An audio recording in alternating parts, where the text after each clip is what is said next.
Et bonjour à tous et bienvenue dans un nouvel épisode de la sagesse de Jésus-Christ. Donc je suis très heureux de vous recevoir sur cette chaîne où vous savez, on parle de Jésus et de comment on peut appliquer ses enseignements dans notre vie pour avoir une vie plus heureuse et plus remplie. Aujourd'hui, un épisode un petit peu spécial. On va pas forcément parler de certains versets d'écriture. On va parler plus des questions existentielles. Alors, je suis allé sur Internet un petit peu et j'ai demandé, enfin, j'ai fait une petite recherche pour savoir quelles étaient les questions qu'on se posait le plus. Et donc, dans les questions, dans le top 10 des questions qui ont été posées sur le moteur de recherche ask.com, que je ne connais pas, mais donc on a des questions un petit peu drôles. Mais sinon, les deux premières questions, c'est quel est le sens de la vie et est-ce que Dieu existe? Alors bon, Dieu existe, bon, je pense que vous connaissez ma réponse à cette question, mais quel est le sens de la vie? C'est une question que j'aimerais qu'on puisse éclaircir un petit peu aujourd'hui. Il y a d'autres questions qui rejoignent cette question-là. Pourquoi est-ce qu'on est ici? Qu'est-ce qui se passe après la mort? Est-ce qu'on avait une vie avant d'être ici? Donc bref, toutes ces questions-là. Et voilà, je voulais vous partager quelques réflexions là-dessus parce que enfin, j'ai eu une conversation intéressante avec un jeune qui avait perdu ses grands-parents récemment et ça l'avait un petit peu bouleversé. Il savait pas trop quoi penser de leur décès. Est-ce que c'était la fin? Est-ce que c'était fini? Et donc voilà, je voudrais vous partager un petit ce qu'on sait avec Jésus, ce qu'on sait sur ces questions-là. Donc pourquoi je tiens aussi à poser ces questions et d'essayer d'y répondre, c'est que voilà, par exemple, si on pose à ChatGPT que se passe-t-il après la mort, et bah en fait, voilà, on a des réponses qui sont pas forcément, qui sont un petit peu détaillées, mais je pense qu'on va essayer d'aller un peu plus loin que ChatGPT. J'espère qu'avec cette petite vidéo, et ben vous pourrez répondre, que ça soit à vos enfants qui peuvent vous poser ces grandes questions. Papa ou maman, pourquoi est-ce qu'on est sur Terre? Qu'est-ce qui se passe quand on est mort? Voilà, j'espère que vous pourrez répondre à ces questions-là et que vous pourrez peut-être aussi apaiser et réconforter certains proches qui peuvent passer des moments difficiles, que ça soit la maladie ou une perte d'emploi ou un décès ou d'autres choses comme ça. Alors, à l'Église de Jésus-Christ, la réponse à ces grandes questions, ça se résume dans le plan du salut. Donc le plan du salut, voilà, ça répond à ces trois grandes questions. Alors dans le plan du salut, ça commence avec la vie prémortelle que vous voyez ici. Donc la vie prémortelle, ça nous explique que avant de venir sur Terre, on existait déjà en tant qu'esprit. Donc il faut savoir que là, comme nous sommes vivants, nous sommes composés d'un esprit et d'un corps. Le corps, c'est le réceptacle de notre esprit. Et ce corps a été créé par nos parents quand nous sommes venus sur Terre, mais notre esprit n'a pas été créé par nos parents, il est éternel, il a été créé, organisé précisément, parce que créer, ça implique un début et une fin, mais dans les Écritures, on nous apprend qu'on a été organisé par Dieu dans le monde précédent, dans le royaume de Dieu en fait. Vous aurez des petites explications ici, hein, dans ce très bon article que je mettrai en description. Mais donc dans le royaume de Dieu, en fait, Dieu a proposé un plan pour que nous puissions progresser et devenir comme lui. Et donc ce plan, ça impliquait d'acquérir de l'expérience avec un corps mortel, avec un corps charnel, quoi. Donc dans ce plan, qui était dans la vie prémortelle, où nous étions tous, nous nous connaissions tous, une partie essentielle de ce plan, c'est qu'il fallait qu'on ait notre libre arbitre sur le monde dans lequel on allait arriver, il fallait qu'on ait notre libre arbitre. Donc ce libre arbitre, c'est notre capacité à prendre des décisions, à faire des choix et en prendre et en accepter les conséquences.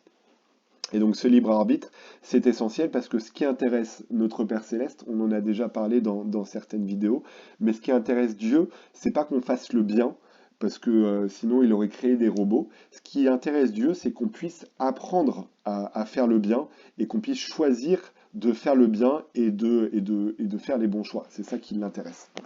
Et donc dans cette vie prémortelle, il y a eu un conseil dans les cieux, et donc Dieu a dit que voilà, on va aller sur terre, mais sur cette terre, bon, on va tous faire des erreurs, on va tous avoir des moments de faiblesse, et donc il va falloir qu'il y ait une compensation pour ces moments de faiblesse et pour ces erreurs, parce que sinon on ne pourra pas retourner avec notre Père céleste. Et donc dans ce monde prémortel, il y a eu une discussion qui va permettre de payer le prix. Et donc Jésus-Christ est proposé pour payer le prix. D'un côté, c'était Jésus-Christ qui a dit à Dieu, bon, on va faire ton plan et moi je vais me proposer en sacrifice. Et d'un autre côté, il y a eu Lucifer, qui est maintenant connu sous le nom de Satan, qui est venu et qui a dit, bon, en fait, moi je veux bien y aller, mais en fait, du coup, on va faire les choses à ma manière si j'y vais. En fait, ça on retrouve cette petite histoire c'est dans Apocalypse chapitre 12, où on a un petit résumé de ça, hein. On nous dit qu'il y eut une guerre dans le ciel. Michel et ses anges combattirent contre le dragon, donc le dragon Lucifer, et le dragon et ses anges combattirent, et ils ne furent pas les plus forts, car leur place ne fut pas trouvée dans le ciel, ils furent précipités. Serpent ancien, appelé le diable et Satan, celui qui séduit toute la terre, il fut précipité sur la terre. Donc voilà, il fut précipité parce qu'en fait, le plan qu'il avait proposé, qui en fait lui donnait tout le pouvoir et nous ôtait du libre arbitre, parce qu'en fait, le plan de Satan, c'était de dire, ben en fait, on va faire à ma manière, et en fait, c'était une sorte de dictature, tout le monde va faire comme je dis, et comme ça, tout le monde sera sauvé. Mais c'était pas le plan de Dieu. Et donc, voilà, il y a cette petite division, mais c'est le plan de Dieu avec Jésus-Christ en tant que sauveur qui a été choisi, que nous avons tous choisi, parce que tous ceux qui sont présents sur Terre ont accepté ce plan. Donc une fois que ce plan a été accepté, Jésus-Christ et notre Père Céleste sont venus et ils ont créé le monde comme on le connaît. Vous connaissez la création, hein. La création, bah, vous retrouvez ça comme d'habitude dans l'Ancien Testament, tout le processus, dans Genèse 1, Genèse 2. Dieu a créé la terre et il y a eu ce moment, donc dans Genèse 2, où on arrive au Genèse 3, pardon, où on arrive à la première transgression d'Adam, où on voit justement la mise en place de ce libre arbitre, où Dieu va donner des commandements à Adam, et Adam, vu qu'il va désobéir aux commandements de Dieu, c'est là où Dieu va mettre en place, va lui réexpliquer en fait un petit peu ce plan du salut, que voilà, maintenant Adam il a fait des erreurs, mais ça fait partie de la vie, et donc en fait qu'il va avoir Jésus-Christ, et que en fait si Adam et ses enfants, donc nous, choisissons d'obéir à Jésus-Christ, eh ben on pourra être pardonné de nos erreurs et continuer à progresser pour retourner vers Dieu. Donc voilà, Jésus crée ce monde. La naissance est la première étape qui nous fait passer de cette vie prémortelle à la vie terrestre. Et en fait, à la naissance, il y a le voile de l'oubli qui va avec, le voile de l'oubli qui fait qu'on a oublié, ça porte bien son nom, toute notre vie prémortelle et tout ce qui s'est passé dans les éternités avant de venir. Donc la vie terrestre, vous la connaissez, on est tous dedans. Si vous regardez cette vidéo, c'est que vous êtes dedans. Et donc on est sur Terre. Alors c'est une écriture que pour moi qui répond parfaitement à cette question-là, qui est dans Alma, qui parlait du Christ au peuple, et il dit: Je voudrais que vous avanciez et ne vous endurcissiez plus le cœur, car voici c'est maintenant le moment et le jour de votre salut. Et c'est pourquoi, si vous vous repentez et ne vous endurcissez pas le cœur, c'est immédiatement que le grand plan de rédemption se réalisera pour vous. Et donc l'écriture qui répond à cette question, quel est le but de la vie? Car voici, cette vie est le moment où les hommes doivent se préparer à rencontrer Dieu. Oui, voici le jour de cette vie et le jour où les hommes doivent accomplir leurs œuvres. Donc, quelles œuvres devons-nous accomplir? Ben, c'est justement ces œuvres qui nous permettront de nous préparer à rencontrer Dieu. Donc, les œuvres sont résumées par Jésus dans les deux grands commandements. Aimer Dieu de tout son cœur, de tout son esprit et de toute sa force, et aimer son prochain comme soi-même. Et en fait, lorsqu'on aime avec nos œuvres et nos actions, on montre notre amour envers Dieu et envers nos prochains, et ben c'est les œuvres que nous devons accomplir. Une autre écriture que j'aime beaucoup, Abraham chapitre 3, si je me souviens bien, il y en avait un parmi eux qui était semblable à Dieu, donc on parle de Jésus à ce moment-là, et il dit à ceux qui étaient avec lui, donc les personnes qui l'avaient suivi: nous descendrons, car il y a de l'espace là-bas, nous prendrons de ces matériaux et nous ferons une terre sur laquelle ceux-là, donc nous, pourront habiter. Nous les mettrons ainsi à l'épreuve pour voir s'ils feront tout ce que le Seigneur leur Dieu leur commandera. Et donc, le verset 26, ceux qui gardent leur premier état recevront davantage, ceux qui ne gardent pas leur premier état n'auront pas de gloire dans le même royaume que ceux qui gardent leur premier état.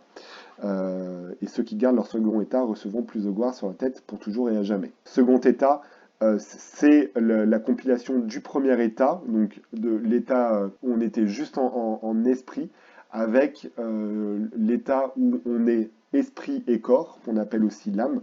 Donc voilà, quand on arrive à, à suivre les commandements de Dieu et à faire tout ce que le Seigneur Dieu nous commandera, et ben on garde notre second état et on reçoit plus de gloire.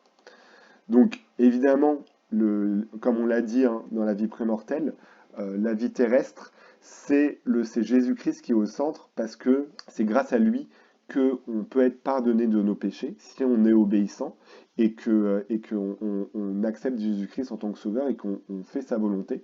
Et ben, on est alors pardonné de nos erreurs et on peut voilà, garder notre second état. Donc, après cette vie terrestre se termine avec la mort physique. Donc cette mort physique qu'on devra tous rencontrer. Et la mort physique, comme vous voyez, c'est comme la naissance en fait. La naissance qui est un passage, la naissance qui est en fait une sorte de mort de la vie prémortelle à la vie terrestre. Et ben, la mort physique, voilà, c'est aussi un passage de la vie terrestre au monde des esprits. Alors, le monde des esprits, c'est quoi? Du coup, c'est l'endroit où, en fait, on attend d'être jugé. Donc, c'est le lieu où va notre esprit en attendant d'être ressuscité. Donc, c'est ce qui s'est passé avec Jésus. Lorsque Jésus est décédé, donc quand il a été crucifié, il a été mort pendant 3 jours. Et en fait, pendant ces 3 jours, on peut lire dans 1 Pierre 4, on nous dit que l'évangile a été aussi annoncé aux morts, afin qu'après avoir été jugés comme les hommes quant à la chair, ils vivent selon Dieu quant à l'esprit. 1 Pierre 3, versets 18 et 19. Christ aussi a souffert une fois pour les péchés, lui juste pour les injustes, afin de nous mener à Dieu, ayant été mis à mort quant à la chair, mais ayant été rendu vivant quant à l'esprit, dans lequel, donc voilà, donc là c'est intéressant, hein, on dit bien que Jésus-Christ, il est mort quant à la chair quand il a été crucifié, mais il était toujours vivant quant à son esprit, et c'est avec cet esprit qu'il est allé prêcher aux esprits en prison. Donc, les esprits en prison, hein, c'est tous ces esprits, c'est tous les esprits qui n'ont pas eu connaissance de l'évangile de Jésus-Christ et qui attendent en fait dans cet endroit le moment du jugement, quoi. Et donc en fait, le monde des esprits, c'est là où en fait on appelle le paradis et l'enfer. La religion catholique appelle ça le purgatoire aussi. Mais donc voilà, le paradis et l'enfer, c'est l'endroit où notre esprit y reste en attendant d'être jugé. Ce qui est intéressant avec ce plan de salut, c'est qu'on voit que l'enfer et le paradis, c'est pas la fin en fait. Le paradis et l'enfer, c'est juste encore une fois une étape. Une étape en attendant quoi? En attendant la résurrection. Donc voilà, comme vous savez, au bout des 3 jours, Jésus est ressuscité. Et en fait, comme Jésus est ressuscité, nous tous, on va ressusciter, c'est-à-dire que il y aura le rassemblement de notre corps et de notre esprit. Donc ça, pour ça, je vous invite à lire Alma 12. Alma 12 qui parle dans le livre de Mormon, ça parle du but de la résurrection. Donc je vous laisserai lire ça. Une fois qu'on a été ressuscité, il y aura le jugement final. Donc le jugement final sera fait par Jésus. Et donc vous voyez, dans le jugement final, il y a ce jugement final nous envoie dans trois destinations. Alors c'est trois destinations, mais en fait en réalité il y en a beaucoup plus. Mais voilà, c'est trois grandes catégories d'endroits où on peut aller. Alors ces catégories, elles sont décrites dans la Bible. Voilà, donc Paul il parle de 3 degrés de gloire. Il dit que toute chair n'est pas la même chair et qu'en fait quand on va ressusciter, donc comme les animaux, voilà, il dit, la chair des hommes c'est pas la même que celle des poissons ou des oiseaux. Et donc d'une même façon, lorsqu'on va ressusciter, il y a aussi des corps célestes et des corps terrestres, mais autre est l'éclat des corps célestes et autre celui des corps terrestres. Autre est l'éclat du soleil, autre l'éclat de la lune et autre l'éclat des étoiles. C'est la comparaison qui est faite avec le soleil, la lune et les étoiles. C'est que, voilà, en fonction de ce qu'on aura fait dans notre vie, et en fonction de nos choix aussi qu'on aura fait dans le monde des esprits pour ceux qui n'auraient pas eu toute la connaissance dans la vie terrestre, et ben en fait, on aura ce jugement final à la fin. Qu'est-ce qui fait qu'en fait on va dans ces différents royaumes? Alors ça, pareil, on a la chance avec l'Évangile rétabli, d'avoir un peu plus de connaissances là-dessus. Donc ça, je vous laisserai lire. Et donc dans Doctrine et Alliance 76, je vous lis pas tout parce que c'est très long. Mais voilà, prenez le temps. Et en fait, dans Doctrine et Alliance 76, Joseph Smith avait vu ces différents royaumes et il a reçu une révélation des personnes qui iront dessus. Pour faire en gros très rapide, dans le royaume céleste, c'est toutes les personnes qui n'ont pas accepté Jésus-Christ et qui ont été, entre guillemets, méchantes, les voleurs, les menteurs, les adultères. Voilà, toutes ces personnes comme ça iront dans le royaume céleste. Le royaume terrestre, c'est toutes les personnes qui ont été bonnes, mais qui n'ont pas accepté de vivre selon l'évangile de Jésus-Christ, et qui n'ont pas accepté Jésus-Christ en tant que sauveur, donc de vivre selon les lois du Christ. Et le royaume céleste, c'est toutes les personnes qui auront été bonnes et qui auront accepté de suivre les enseignements du Christ et de vivre selon ses commandements. Donc voilà. Alors ce qui est intéressant dans ces royaumes, c'est qu'en fait à chaque fois c'est des royaumes de gloire et que en fait Dieu, entre guillemets, il nous aime tous. Et en fait Dieu, il sauve tout le monde dans le sens que le traditionnel mythe de on va brûler en enfer avec le diable qui nous pique et le feu, en fait ça c'est pas dans le plan de Dieu. L'enfer, je préfère le nom de prison parce qu'en fait l'enfer, comme je vous ai dit, c'est dans le monde des esprits et c'est plus en fait c'est un état d'esprit. C'est le fait que on sache que sur notre vie terrestre, on a gaspillé notre temps et qu'on n'a pas fait tout ce qu'on aurait pu. Et en fait, on sait qu'on va passer au jugement final et on se sent pas très bien. Et je pense que ça nous est tous déjà arrivé. On avait fait une bêtise et soit la gendarmerie arrive, soit c'était nos parents qui nous avaient surpris. Et on commence à avoir chaud et à pas se sentir très bien. Et bah l'enfer, c'est un peu cet état d'esprit qu'on a là, en attendant le jugement final, en se disant punaise, j'ai foiré et j'aurais pu mieux faire. Mais une fois qu'on a passé ce jugement final, voilà, il y a ces trois royaumes de gloire. Et ces royaumes, je ne sais plus qui disait ça, mais le royaume céleste, c'est un royaume de gloire qu'on ne peut même pas imaginer avec notre vie terrestre. C'est quelque chose de 20 000 fois mieux que ce qu'il y a actuellement. Mais le royaume terrestre est encore mieux, et le royaume céleste, voilà. Le royaume céleste, en fait, c'est simple, c'est on vit, on retourne avec Dieu directement. Le royaume terrestre et le royaume céleste, c'est des mondes divins, mais où Dieu ne vit pas directement. Parce qu'en fait, pourquoi? Parce que Dieu est parfait. Et nous, si nous voulons retourner vivre avec Dieu, il faut que nous puissions être parfaits aussi. Et donc cette perfection s'atteint grâce à Jésus-Christ. Si nous choisissons de ne pas être parfaits, d'être moins que ce que l'on pourrait être, en fait, parce que finalement c'est ça, et ben on a des royaumes qui nous sont réservés.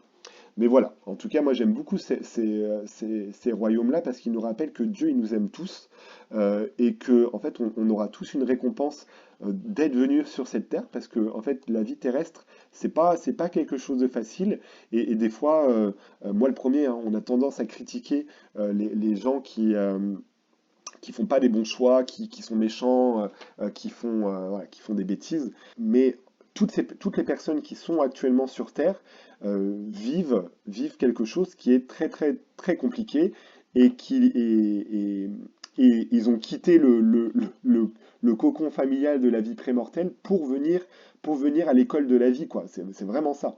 Et donc, juste pour être venu dans cette école de vie, tout le monde aura au moins le royaume céleste. À part Alors là, c'est pas dans le schéma, et je vais pas rentrer trop dans les détails, mais sinon il y a les ténèbres du dehors, où c'est là en fait où il y aura Satan qui sera banni avec tous ces anges. Mais là, c'est vraiment les personnes qui, en fait, on dit c'est celles qui ont renié les Saint-Esprits, c'est-à-dire qu'en fait, c'est les personnes qui auraient pu aller au royaume céleste, mais qui ont décidé de tout envoyer valser pour se rebeller contre Dieu. Et donc, c'est ces personnes-là qui n'auront même pas le royaume céleste. Mais ça ne concerne qu'une très petite minorité de gens, parce qu'il faut avoir eu une grande connaissance. En fait, il faut avoir eu la même connaissance que Satan et s'être rebellé volontairement. Et sachant que voilà, cette connaissance sur la vie terrestre, elle est partielle pour la grande majorité d'entre nous, parce qu'on a eu le voile de l'oubli. Donc voilà, c'est un petit peu le plan du salut. Et j'espère que ça répond aux trois grandes questions. Donc, où est-ce qu'on était avant? Pourquoi est-ce qu'on est sur cette terre? Et où est-ce qu'on ira après la mort? J'espère que cette petite vidéo vous a plu. Alors elle est assez longue, mais malheureusement on ne peut pas faire trop court là-dessus. N'hésitez pas à me poser des questions si vous en avez sur un de ces aspects, ou même sur d'autres sujets. Je serais très heureux de pouvoir y répondre. Je nous invite à faire notre maximum pour mieux connaître la volonté du Christ, et pouvoir faire en sorte de réussir notre épreuve terrestre, et pour pouvoir un jour vivre au royaume céleste. Voilà, encore une fois, je vous mets le petit lien, le petit article en description. Ça reprend les grandes phrases de ce que j'ai dit, peut-être avec un peu moins de détails, mais c'est bien fait. Et puis voilà, n'hésitez pas à poser vos questions dans les commentaires. Et je vous souhaite une très bonne semaine, et à bientôt pour plus de sagesse grâce à Jésus-Christ.